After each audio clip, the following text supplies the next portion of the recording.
पाताल केतु का वध और मदालसा के साथ ऋतध्वज का विवाह। पिता ने पूछा, पुत्रों, महर्षि गालव के साथ जाकर राजकुमार ऋतध्वज ने वहाँ जो जो कार्य किया उसे बतलाओ। तुम लोगों की कथा बड़ी अद्भुत है। पुत्रों ने कहा, महर्षि गालव के रमणीय आश्रम में रहकर राजकुमार ऋतध्वज ने ब्रह्मवादी मुनियों के सब विघ्नों को शांत कर दिया। वीर कुवलयाश्व गालव आश्रम में ही निवास करते हैं। इस बात को वह मदोन्मत्त नीच दानव नहीं जानता था, इसलिए संध्योपासन में लगे हुए गालव मुनि को सताने के लिए वह शुकर का रूप धारण करके आया। उसे देखते ही मुनि के शिष्यों ने हल्ला मचाया। फिर तो राजकुमार शीघ्र ही घोड़े पर सवार हो धनुष लेकर उसके पीछे दौड़े।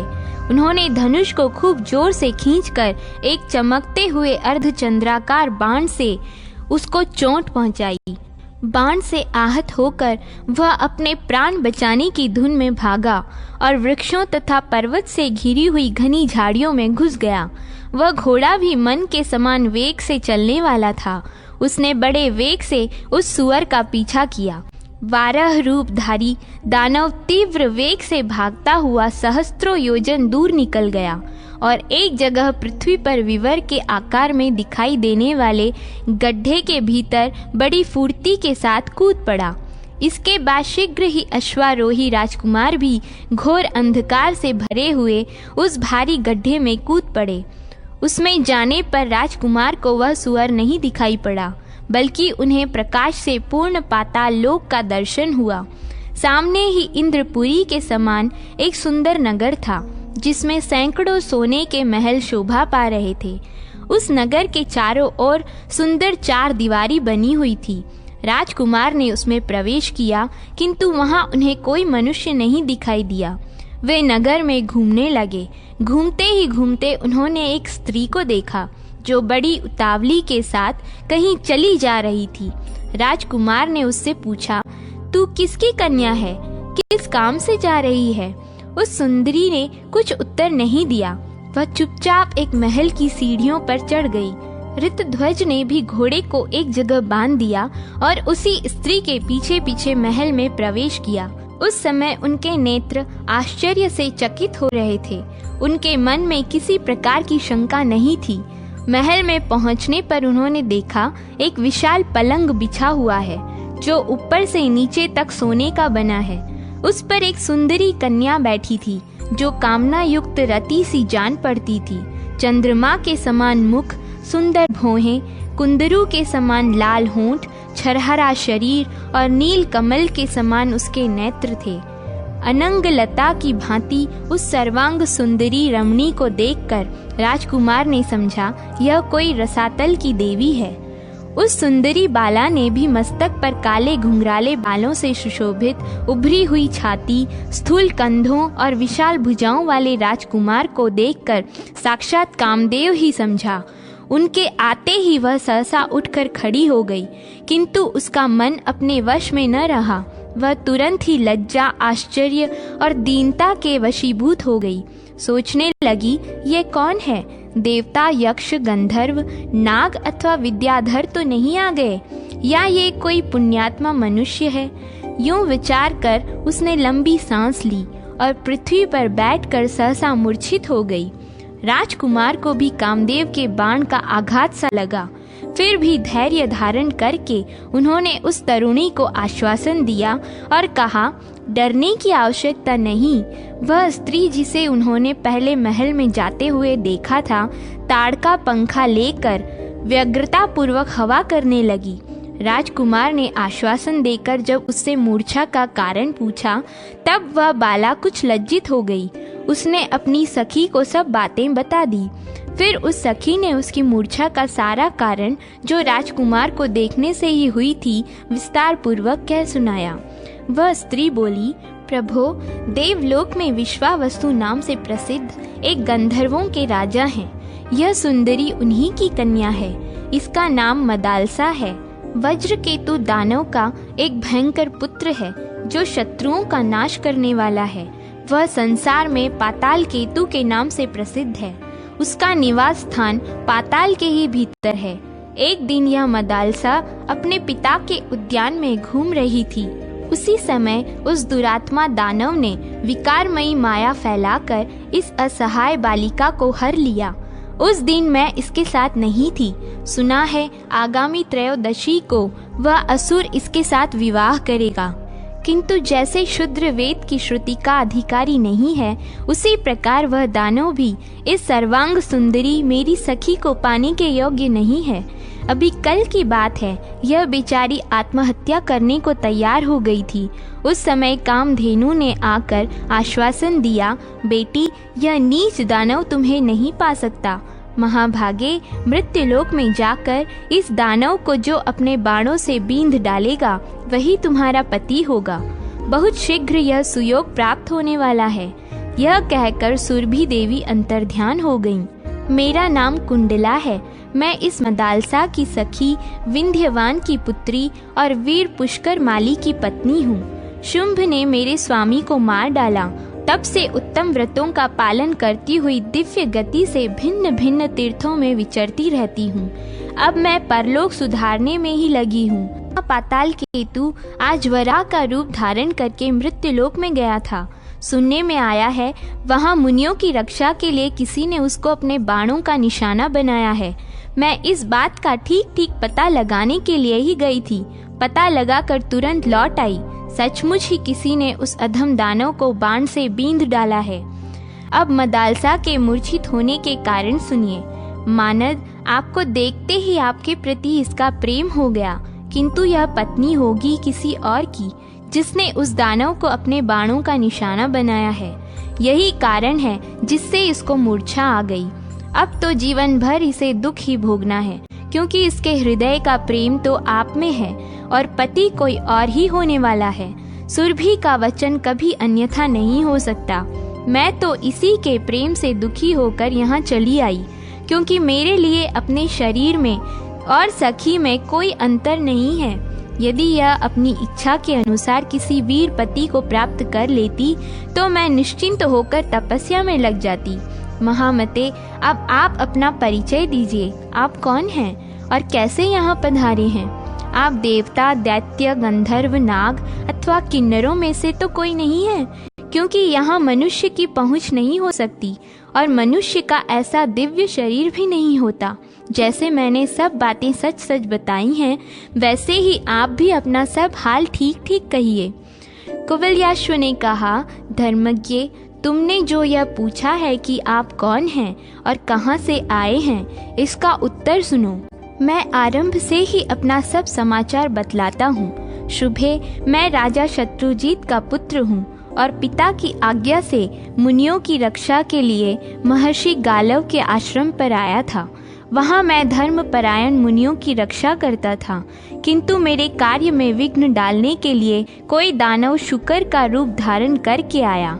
मैंने उसे अर्धचंद्राकार बाण से बींध डाला। मेरे बाण की चोट खाकर वह बड़े वेग से भागा।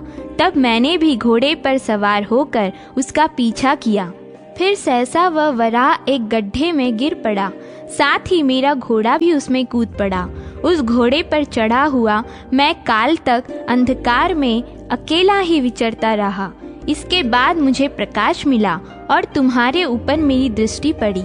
मैंने पूछा भी, किंतु तुमने कुछ उत्तर नहीं दिया। फिर मैं तुम्हारे पीछे पीछे इस सुंदर महल में आ गया। यह मैंने सच्ची बात बतलाई है। मैं देवता, दानव, नाग, गंधर्व अथवा किन्नर नहीं हूँ। देवता आदि तो मेरे पूजनीय हैं। कुंडले, मैं मनुष्य ही हूँ। तुम्हें इस विषय में कभी कोई संदेह नहीं करना चाहिए। यह सुनकर मदालसा को बड़ी प्रसन्नता हुई। उसने लज्जित होकर अपनी सखी के सुंदर मुख की ओर देखा, किंतु कुछ बोल न सकी।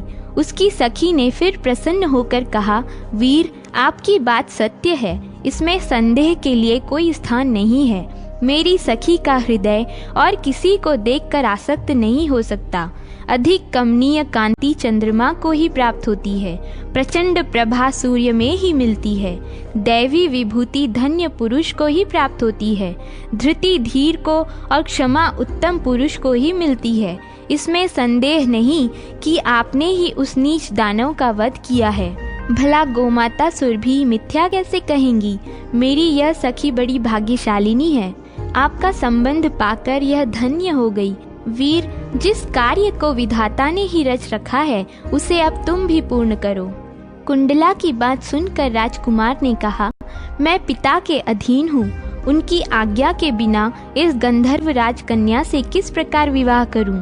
कुंडला बोली, नहीं नहीं, ऐसा न कहिए, यह देव कन्या है। आपके पिताजी इस विवाह से प्रसन्न होंगे, अतः इसके साथ अवश्य विवाह कीजिए। राजकुमार ने तथास्तु कहकर उसकी बात मान ली। तब कुंडला ने विवाह की सामग्री एकत्रित करके अपने कुलगुरु तुम्बुरु का स्मरण किया। वे समिधा और कुशा लिए तत्काल वहां आ पहुँचे। मदालसा के प्रेम से और कुंडला का गौरव रखने के लिए उन्होंने आने में विलंब नहीं किया।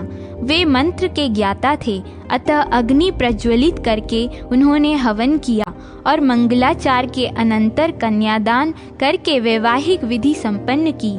फिर वे तपस्या के लिए अपने आश्रम चले गए। तदनंतर कुंडला ने अपनी सखी से कहा, सुमुखी, तुम जैसी सुंदरी को राजकुमार ऋतध्वज के साथ विवाहित देखकर मेरा मनोरथ पूर्ण हो गया। अब मैं निश्चिंत होकर तपस्या करूंगी और तीर्थों के जल से अपने पापों को धो डालूंगी, जिससे फिर मेरी ऐसी दशा न हो। इसके बाद जाने के लिए उत्सुक हो कुंडला ने बड़ी विनय के साथ राजकुमार से भी वार्तालाप किया। इस समय अपनी सखी के प्रति स्नेह की अधिकता से उसकी वाणी गदगद हो रही थी। कुंडला बोली, प्रभु, आपकी बुद्धि बहुत बड़ी है। आप जैसे लोगों को कोई पुरुष भी उपदेश नहीं दे सकता, फिर मुझ जैसी स्त्रियां तो दे ही कैसे सकती हैं। किंतु इस मदालसा के स्नेह से मेरा चित्त आकृष्ट हो गया तथा आपने भी अपने प्रति मेरे हृदय में एक विश्वास उत्पन्न कर दिया है। इसलिए मैं आपको कर्तव्य का स्मरण मात्र करा रही हूँ। पति को चाहिए कि सदा अपनी पत्नी का भरण पोषण करे। जब पति पत्नी प्रेमवश एक दूसरे के वशीभूत होते हैं तब उन्हें धर्म, अर्थ, काम तीनों की प्राप्ति होती है, क्योंकि त्रिवर्ग की प्राप्ति पति पत्नी दोनों के सहयोग पर ही निर्भर है। राजकुमार, स्त्री की सहायता लिए बिना पुरुष किसी देवता, पितर, भृत्य और अतिथियों का पूजन नहीं कर सकता। मनुष्य जब पतिव्रता पत्नी की रक्षा करता है तब वह पुत्रोत्पादन के द्वारा, पितरों को अन्न आदि के द्वारा, अतिथियों को पूजा अर्चा के द्वारा देवताओं को प्रसन्न करता है। स्त्री भी पति के बिना धर्म, अर्थ, काम एवं संतान नहीं पा सकती। इसलिए पति पत्नी दोनों के सहयोग पर ही त्रिवर्ग का सुख निर्भर करता है। आप दोनों नव दंपत्ति के लिए ये बातें मैंने निवेदन की हैं। अब मैं अपनी इच्छा के अनुसार जा रही हूँ। यूं कहकर कुंडला ने अपनी सखी को गले से लगाया और राजकुमार को नमस्कार करके वह दिव्य गति से अपने अभिष्ट स्थान को चली गई। ऋतध्वज ने भी मदालसा को अपने घोड़े पर बिठाया और पाताल लोक से निकल जाने की तैयारी की। यह बात दानवों को मालूम हो गई। उन्होंने सहसा कोलाहल मचाना आरंभ किया। पाताल केतु जिस कन्या रत्न को स्वर्ग से हर लाया था उसे यह राजकुमार चुराए जाता है, यह समाचार पाते ही परिघ, खड्ग, गदा, शूल, बाण और धनुष आदि आयुधों से सजी हुई दानवों की विशाल सेना पाताल केतु के साथ वहां आ पहुंची। उसी समय खड़ा रह कहते हुए बड़े बड़े दानवों ने राजकुमार ऋतध्वज पर बाणों की शूलों की वृष्टि आरंभ कर दी। राजकुमार भी बड़े पराक्रमी थे। उन्होंने हंसते हंसते बाणों का जाल सा फैला दिया और खेल खेल में ही दानवों के सब अस्त्र शस्त्र काट गिराए। क्षण भर में ही पाताल लोक की भूमि ऋतध्वज के बाणों से छिन्न भिन्न हुए खड्ग, शक्ति, रिष्टि और सायकों से आच्छादित हो गई। तदनंतर राजकुमार ने त्वाष्ट्र नामक अस्त्र का संधान किया और उसे दानवों पर छोड़ दिया। उसकी प्रचंड ज्वाला से पाताल केतु सहित समस्त दानव दग्ध हो गए। उनकी हड्डियां चटक चटक कर राख हो गईं, जैसे कपिल मुनि की क्रोधाग्नि में सगर पुत्र भस्म हो गए थे। उसी प्रकार ऋतध्वज की शराग्नि में संपूर्ण दानव जल मरे। इस प्रकार बड़े बड़े दानवों का वध करके राजकुमार फिर अपने अश्व पर सवार हुए और उस स्त्री रत्न के साथ अपने पिता के नगर में आए। पिता के चरणों में प्रणाम करके उन्होंने पाताल में जाने, कुंडला के दर्शन होने, मदालसा को पाने और दानवों से युद्ध करने आदि का सब समाचार सुना दिया। यह सब सुनकर पिता को बड़ी प्रसन्नता हुई। उन्होंने पुत्र को छाती से लगाकर कहा, बेटा, तुम सुपात्र और महात्मा हो। तुमने मुझे तार दिया, क्योंकि तुम्हारे द्वारा उत्तम धर्म का पालन करने वाले मुनियों की भय से रक्षा हुई है। मेरे पूर्वजों ने अपने कुल को यश से विख्यात किया था। मैंने उस यश को फैलाया था और तुमने अनुपम पराक्रम करके उसे और भी बढ़ा दिया। पिता ने जो यश, धन अथवा पराक्रम प्राप्त किया हो, उसे जो कम नहीं करता, वह पुत्र मध्यम श्रेणी का माना गया है। जो अपनी शक्ति से पिता की अपेक्षा भी अधिक पराक्रम दिखाए, उसे विद्वान पुरुष श्रेष्ठ कहते हैं। किंतु जो पिता द्वारा उपार्जित धन, वीर्य तथा यश को अपने समय में घटा देता है, वह बुद्धिमान पुरुषों द्वारा अधम बताया गया है। मैंने जिस प्रकार ब्राह्मणों की रक्षा की थी, उसी प्रकार तुमने भी की है, परंतु पाताल लोक की यात्रा और वहाँ असुरों का विनाश, ये सब कार्य तुमने अधिक किए हैं। अतः तुम्हारी गणना उत्तम पुरुषों में है। बेटा, तुम धन्य हो। तुम्हारे जैसे अधिक गुणवान पुत्र को पाकर मैं पुण्यवानों के लिए भी स्पृहणीय हो रहा हूँ। जिसका पुत्र बुद्धि, दान और पराक्रम में उससे बढ़ नहीं जाता, वह मनुष्य मेरे मत में पुत्र जनित आनंद को नहीं प्राप्त करता। उस पुरुष को धिक्कार है जो इस लोक में पिता के नाम पर ख्याति लाभ करता है। जो पिता अपने पुत्र के कार्य से विख्यात होता है, उसी का जन्म सफल है। जो अपने नाम से प्रसिद्ध होता है, वह सबसे उत्तम है। जो पिता और पितामहों के नाम पर ख्यात होता है, वह मध्यम है, तथा जो मातृपक्ष या माता के नाम से प्रसिद्धि प्राप्त करता है, वह अधम श्रेणी का मनुष्य है। इसलिए पुत्र, तुम धन, पराक्रम और सुख के साथ अभ्युदयशील बनो। इस गंधर्व कन्या का तुमसे कभी वियोग न हो। इस प्रकार बारंबार भांति भांति के प्रिय वचन कहकर पिता ने ऋतध्वज को हृदय से लगाया और मदालसा के साथ उन्हें राजमहल में भेज दिया। राजकुमार ऋतध्वज अपनी पत्नी के साथ पिता के नगर में तथा उद्यान, वन एवं पर्वत शिखरों पर आनंद पूर्वक विहार करते रहे। कल्याणी मदालसा प्रतिदिन प्रातः काल उठकर सास ससुर के चरणों में प्रणाम करती और अपने पति के साथ रहकर आनंद भोगती थी।